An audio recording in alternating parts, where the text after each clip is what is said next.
What's up, you guys? Sean Ross Sapp of Fightful, and I got a name that you know. You've seen her here before. She actually wrote for us once upon a time.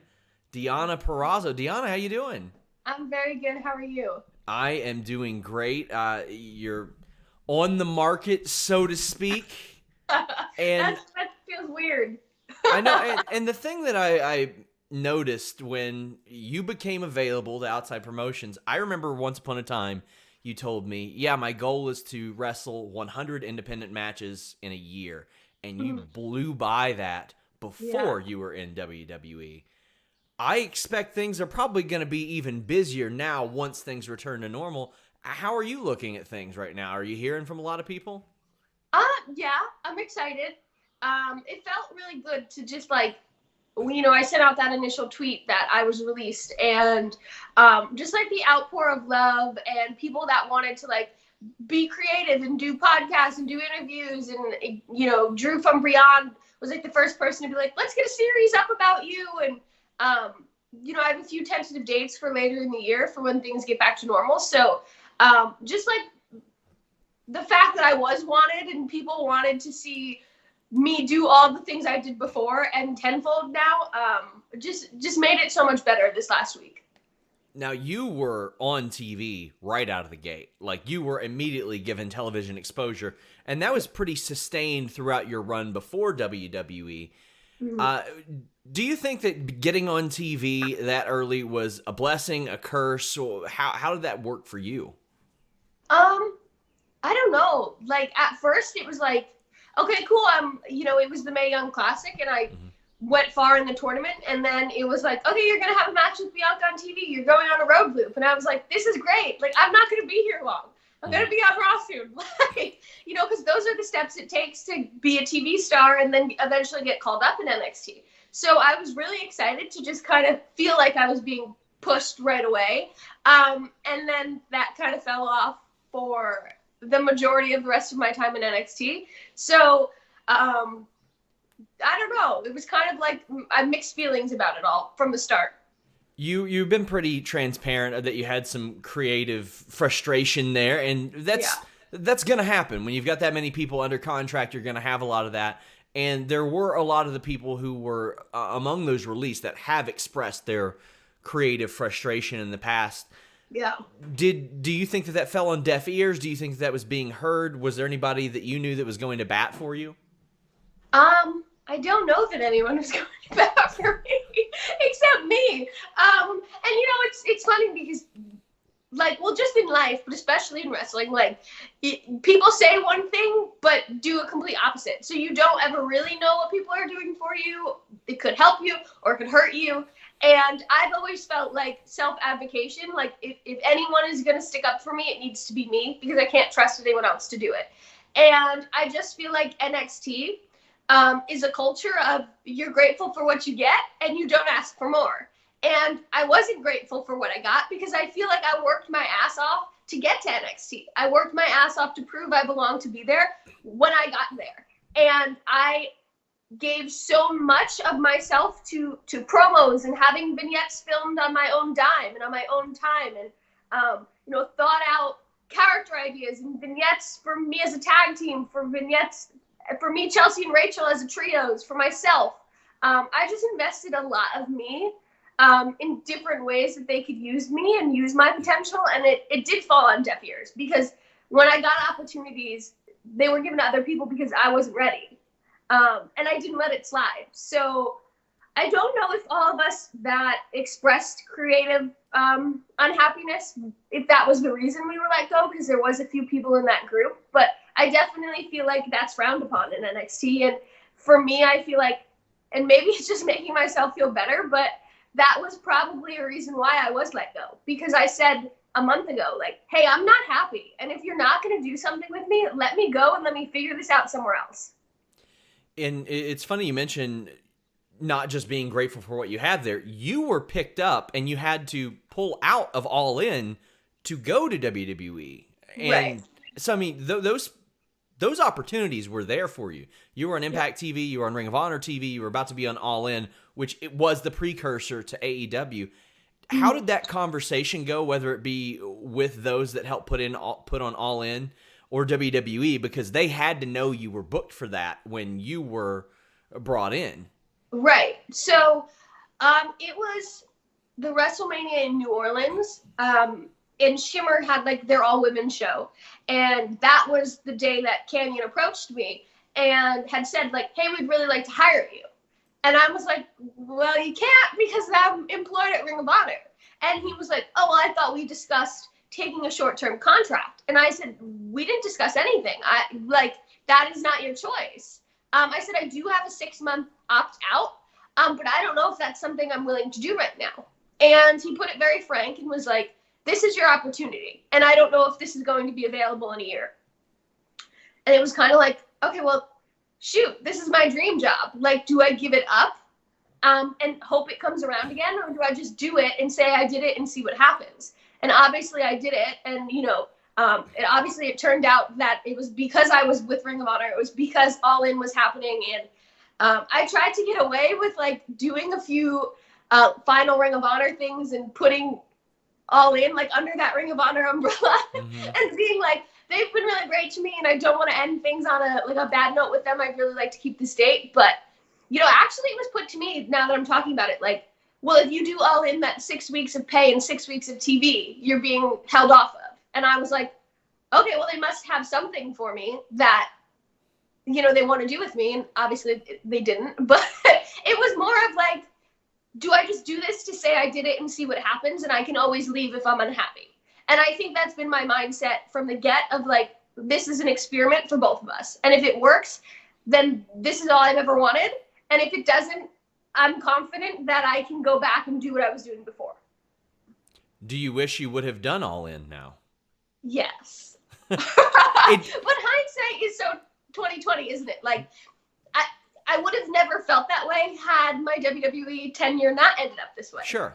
And that's just life. You have to pick and choose what you think is best for you. And, unfortunately, like, maybe going to WWE at that time and being a part of NXT then wasn't what was best for me. But who would have known it would have turned out this way? And the 2020 hindsight of what Canyon Seaman said, that opportunity would have definitely been there in a year because they were buying up everybody that they possibly could at that point. Exactly. Yeah, and like, I look back now and I wish I would have said, like, well, if you really want me now, then you'd want me in a year. Yeah. But it's like blurred vision, So we had mentioned Ring of Honor. I had been told that originally plans called for a pretty big push for you. Like they wanted to make you their champion, a lot of stuff like that. So, I mean, but we also have seen how things have developed there and ain't so hot over there for the women the last couple of years. They've had some real ups and downs. Tenille didn't stick around. You didn't stick around. Do you think that affected the way that division got pushed? Are you willing to take blame for the current situation in Ring of Honor? No, I'm not. I tried so hard to advocate for that women's division. Heard that too. I gave 150% of myself to Women of Honor. I was helping with social media at one point. I tried to negotiate a contract, but it was just very much like, this is what you get, and there's nothing else. And I tried to be creative with storylines, and, we had the Women of Honor tournament, but, I was like, it's hard because I kept having to reiterate, like, I don't want this to just be about me, but the only feud we have right now is me and Kelly Klein. And I really think, at one point there was an idea to have a cage match. And that was thrown around for a while. And I was like, this is our only feud. And it's big, and we've made it a big deal, and people want to see it. So why wouldn't we just make that the women's championship match? And then we book the champion a tour of Stardom. We book them an excursion in England. They go, to Australia, and they defend this belt all over the world, and they give it credibility. And then when they come back, we have a tournament for a number one contender, and it's a big deal. Mm-hmm. And I came up with so many of those stories and so many different ways to integrate new people and really just push for that division. But there was so much pushback for some reason from the office that you know, I hate to be like at that time, and I don't know anymore, but Ring of Honor was very much a vanity project at that time. And it was like, people want women's wrestling, so we'll just give them women's wrestling. And no one really cared. So I don't take blame for that because I tried so hard until my last day there, fighting for women to have a spot on that roster and it be meaningful. But, you know, obviously things don't work out. And a topic that I had heard about in relation to Ring of Honor, too, was digitally, the women were among the most viewed, most featured performers. Because up until a few months ago, Ring of Honor's YouTube was like a desert, man. Like, it was hard to find anything that succeeded there. But oftentimes, the women's matches would succeed there. Absolutely. That was like another big thing that I would email Joe Koff about was like, look, these are the numbers. This is like the average number of a Women of Honor match. People want this. And if this is supposed to be the best wrestling on the planet, that is largely due to women's wrestling right now in what the wrestling culture of the world is. So let's invest. And if it can't be money-wise, make it story-wise. I don't know. I tried so hard. And, you know, like, they booked a lot of great females before all this crazy stuff in the world happened for, like, another, you know, Women of Honor championship tournament and stuff. So I can only hope that people are really pushing for it there now and see the worth in women now. And it can only go up from where we were, you know? I know you spent some time in Japan. Is that something that you're open to doing again? You as I mentioned, you wrote a great piece for us about your experience over there and was very well received. Are you open to heading back over there? Absolutely. I said the other day, like, I want to do everything. And maybe it's not signing a contract right away, but it's showing up in as many indies as I can for as many promotions as I can, traveling the world like I did before. So Japan, Australia, England, Canada, you know, Puerto Rico, wherever it is, and just really getting a shot at being like, I said screw you WWE, and I'd like to retract that. I said screw you NXT. Okay. Well, I mean, honestly, if you want to bury anybody, this is the perfect place to just bury people. I mean, I don't personally see anything wrong with a woman in her mid-20s with her entire career ahead of her burning a bunch of bridges. What could possibly go wrong? No, I'm not going to bury anyone. Matt Bloom, Canyon Ceman, Triple H, Vince McMahon. You can just say whatever you want about all of them, and I for sure won't make a little video clip of it. I won't put a headline up there or anything. No, I'm good. What do you want? So what do you want the headline of this interview to be? That's always interesting. Because when I asked Hornswoggle, his was, Ethan Page will never make it in the wrestling business. So you never know what people will say. I think we might get a lot of hits if it's like, Deonna Purrazzo signs with ... So who are you going to sign with then? Oh, well, that's a secret. We all have to find out together. So now I can't do that. Like, luckily I said, like, you know, obviously AEW is, you know, a new product. It's great. Like, ideally, that would be an amazing option. Impact has an awesome women's division right now, so that would be a great option. Like, I don't think signing anywhere right now could be the wrong move. So it's going to be, like, I would like to wait it out and kind of get my feet back in the waters of indie wrestling and just see what my options are before I make any, like, crucial decisions again.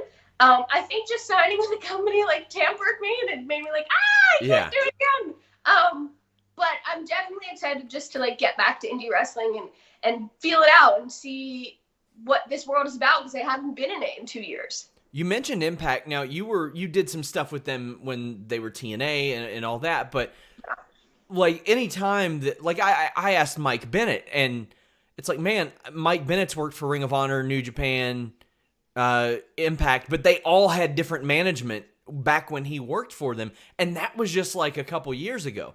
Impact is under completely new management now. Do you know where you stand with them or Scott D'Amore or Don Callis, and have you had any interactions with them in the past? I've met Scott briefly a few times, and I don't know Don, but Madison Rand is one of my best friends.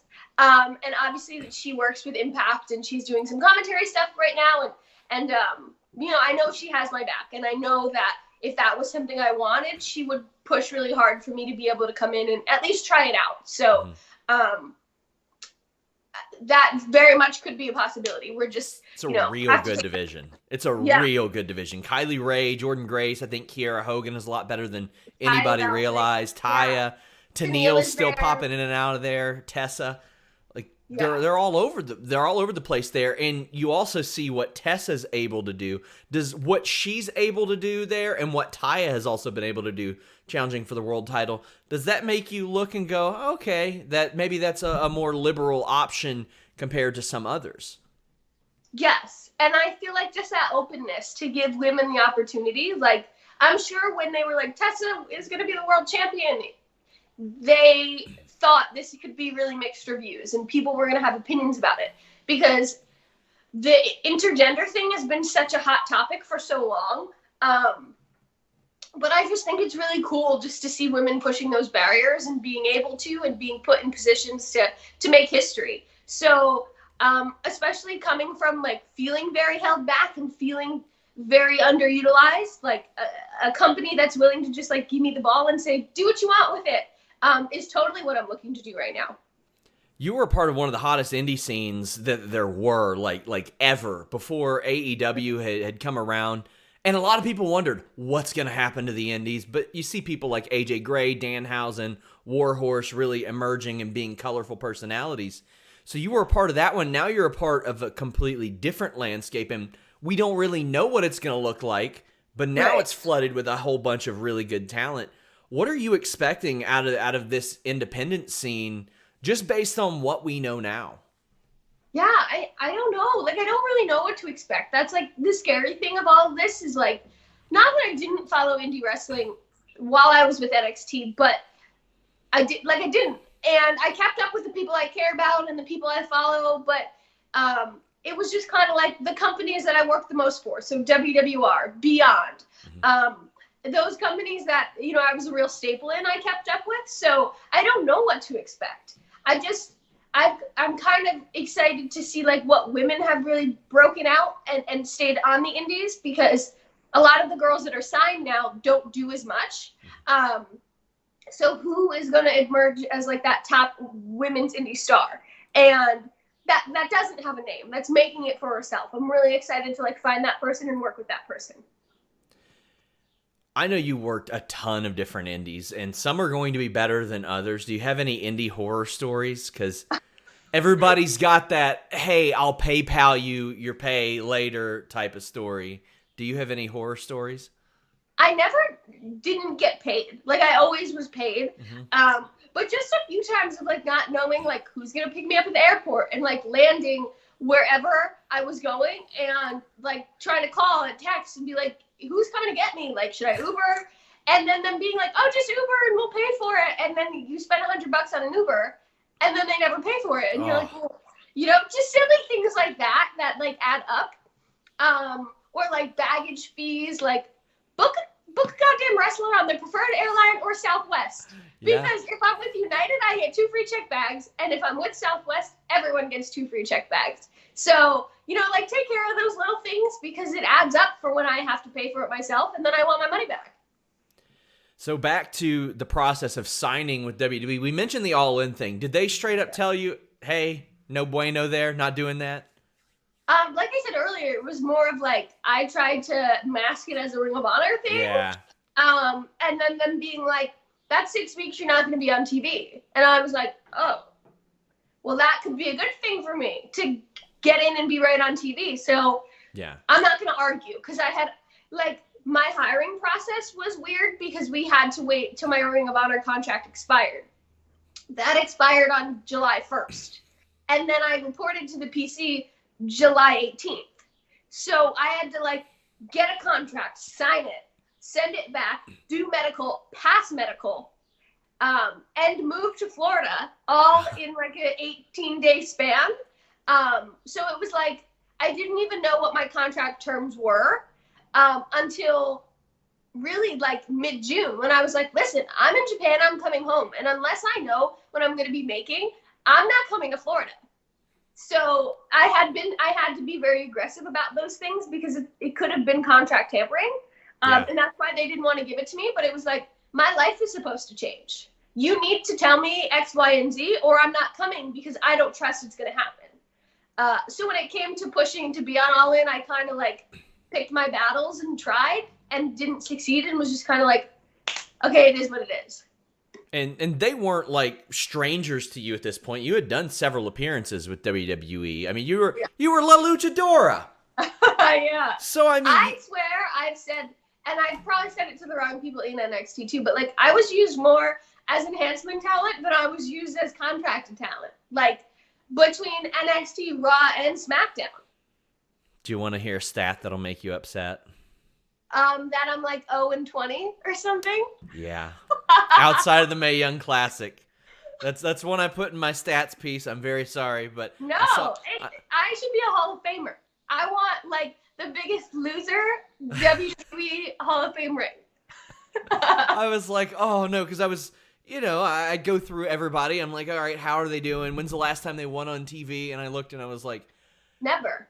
They've never had Deonna win except for like a Mae Young Classic match, I think. Yeah, the first and second round of the Mae Young Classic. And is that anything that you ever brought up? Like, hey guys, will it keep meaning anything if I lose to these people when I always lose? Well, it became like a running joke in the locker room because I didn't win a lot of live events either. Yeah. And when Chelsea and I were tagging, it would be like, well, Deonna's going to take the finish. Like, and so it just became a running joke of like, don't even ask, I'm taking the finish. Like, or I would say to the producers, like, I know the finish, don't worry.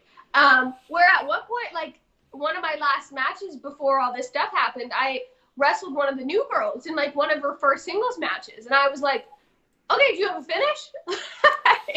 And the producer were like, no, this is her first match. Like, you're up. And I was like, are you sure? Do you want to get confirmation of that? Because I'm not usually.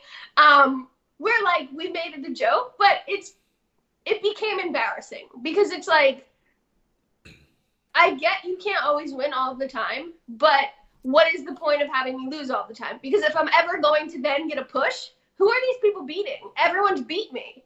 And nothing is going to be believable from here on out if I lose all the time. So actually, like 2 or 3 weeks ago, I was supposed to do like a Sunday taping that they filmed with 3 TVs right before it was like, everything needs to be live. And it ended up not happening, but I got an email saying like, it's you versus her. She's up clean and no more match notes. And I emailed back and I said, listen, like, unfortunately, I don't think it's in my best interest to wrestle. This person's already beat me clean twice, and I'd rather be held off TV further than continue to be called upon as enhancement talent. And I never heard back. I didn't hear from anyone then until I was fired. But it's like, at what point is enough, and are you just being taken advantage of? It's kind of how I felt. How did that conversation go? Do you feel like one correlated to the other? Do you feel like your response correlated to the call that you got about being released? I don't know. I don't know if all of these releases were that thought out, because that was like maybe a week and a half before all this happened.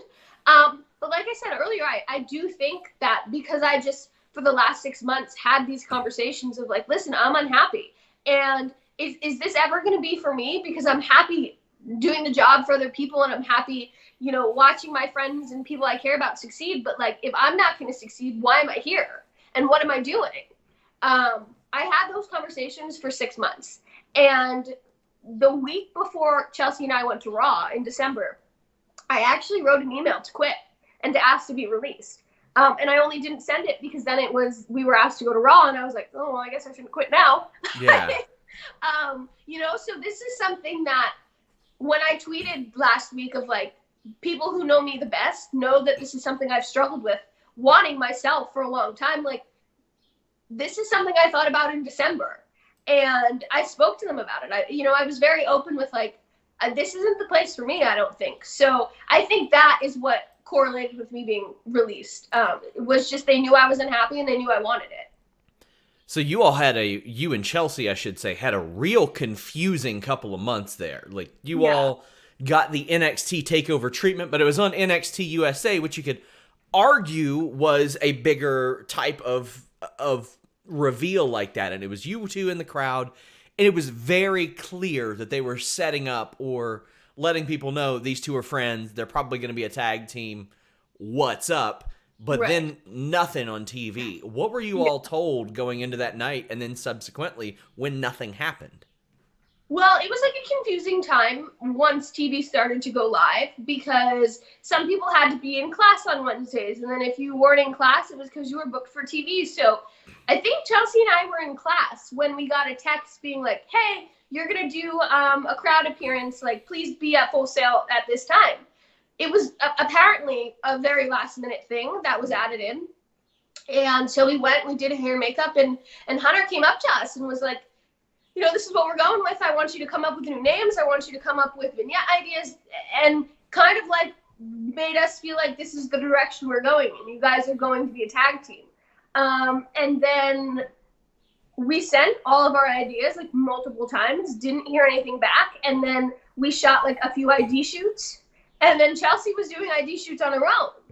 And I kind of was like, okay, let me have a conversation with someone. And it was that Chelsea was TV ready and I wasn't. And like, maybe I shot myself in the foot again because I flipped out. And I said, well, no, like, this is part of the problem. I have asked for, 15, 16 months now how I can be TV ready for when I get an opportunity. No one has given me critique. No one's told me if you like my hair color, if you like my gear, if you like this, you like that. Now I'm getting an opportunity and you're telling me it's my fault I'm not TV ready? It's your fault. And that was like the last conversations we had about VXT, because I was like, and I said, I'm not mad that Chelsea's being on TV. Sure. Because if I want anyone to succeed, like, I have a core group of best friends that I would do anything for. And I want the absolute world for. But if I'm going to keep being like burned by this company, again, what is the point? And this was the one opportunity I was getting to actually be put in a storyline. And now I'm not ready for it. It was just absurd to me. So you all are then brought to Raw. And let me tell you, there was a real confusing period for me too, because this is after a draft, like a shakeup, an invasion of NXT and Raw. And we're told, okay, they're defining the rosters and all this. And you've got NXT people all over Raw and sometimes SmackDown. Not as much, though. I don't know if people have noticed, but a lot of the enhancement people from NXT only work Raw and not SmackDown. Do you know if there's a reason for that? I have no idea. I don't think they do either. So you all are brought up for that period, and you faced, I think, Asuka, wasn't it? Yeah. What were you told then? Were you told this is a call-up or this is a wait and see, this is an enhancement thing? We were both told nothing. Like, we got a text maybe Friday saying, like, hey, you're booked for Raw on Monday, and you'll get travel info. Confirm that you received this message. Right before the Christmas break, too. So when I was waiting to see, will she be on other things? Will Chelsea be on other things? You don't know because there's no events. Right. And we were both like, no, this isn't going to happen. This isn't real. We get to Raw. We're still not told anything. We sat around for a couple hours. They filmed us. And then finally it was like, 3 or 4 o'clock. And it was like, cool. D, you're going to wrestle Asuka. Chelsea, you're wrestling Charlotte. And then we weren't told anything after either. So it was a very confusing period for us. And especially me, because I was legit just told, like, there's nothing for you in NXT, like, keep working hard. And I wrote the email to quit. So it was very much like, I need to know what I'm doing because I'm in limbo of, like, do I quit or do I stick it out because I could be on Raw now? So, yeah, you're brought back then, what was it, maybe the next month in January, and you do back-to-back weeks, I think it was against Sarah Logan. Yeah. For main event. Yeah. And there had been like 2 weeks that I was there and didn't do anything. Yeah. And then I did those 2 main event matches with Sarah. And you were on NXT in the interim, correct? I think you did live events and you were in the Battle Royal. Yes. So you're all over the place. You're on Raw, you're on main event, you're on NXT, and you still probably have no clue, right? What's going on? So I had asked Triple H to sit down and talk because I just wanted to be clear on, like, what's going on. And I wasn't included in the Royal Rumble, so it was kind of like, okay, well, if I was maybe going to be on Raw, I'd probably be in the Rumble. Like, Sure. now I'm even more confused because I, even from an NXT standpoint, wasn't included in the Rumble.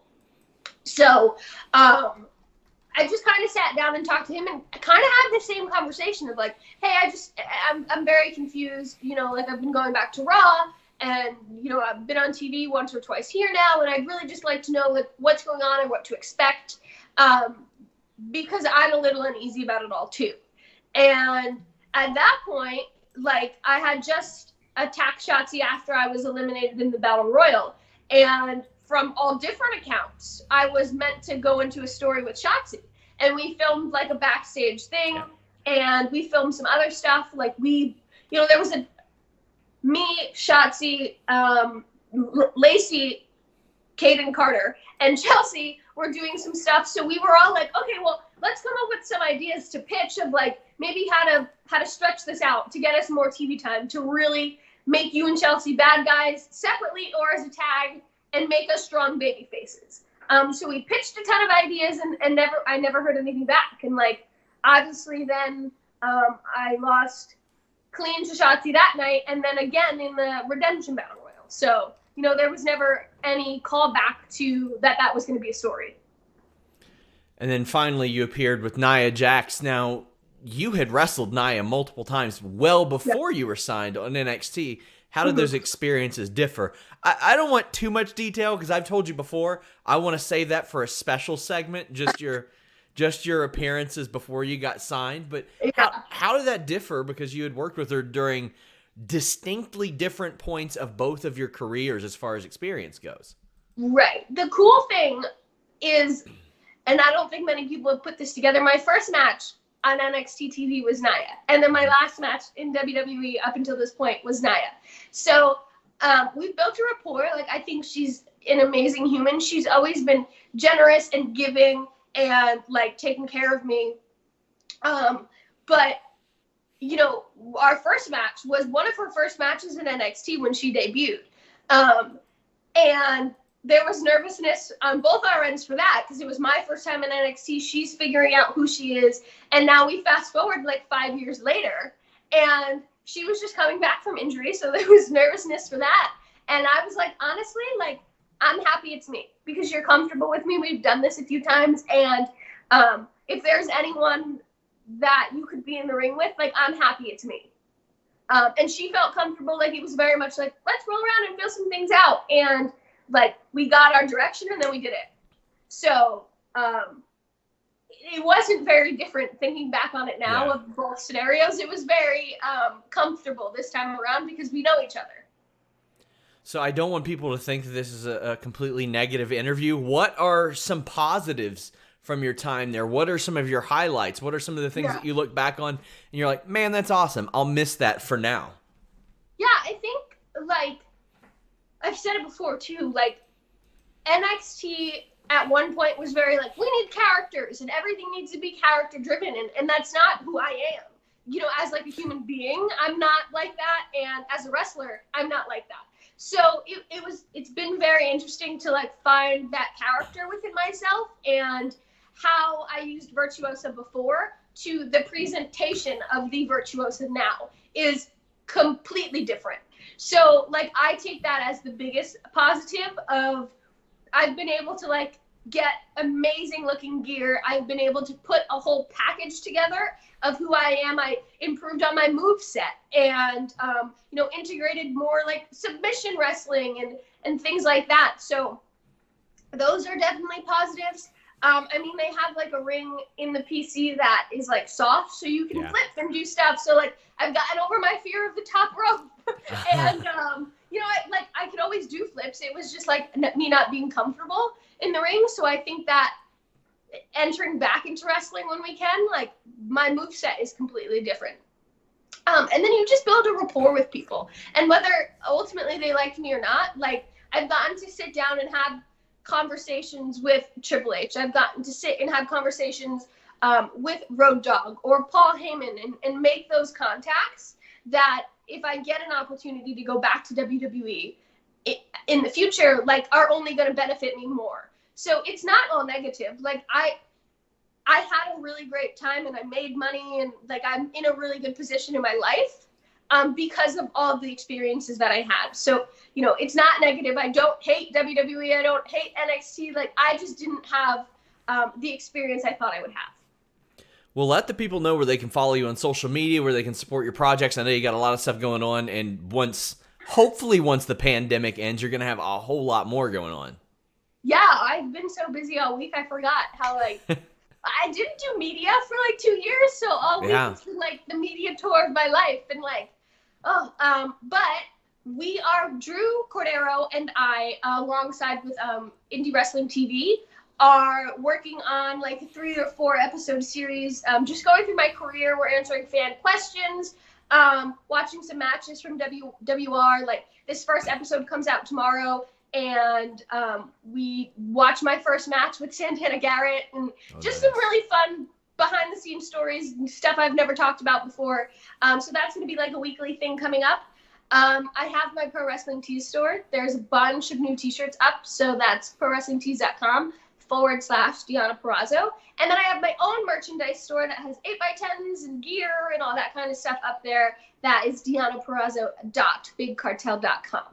I highly encourage you guys to check out that interview series because, I mean, you were on TV almost immediately in your career. Like, it's a path that almost nobody else has taken, and you have not stopped being featured on TV until you signed with WWE. Then you stopped. But seriously, she's been all over the place. Make sure you guys check that out. Deonna, I want to thank you so much for taking the time. Yeah, thank you so much for having me.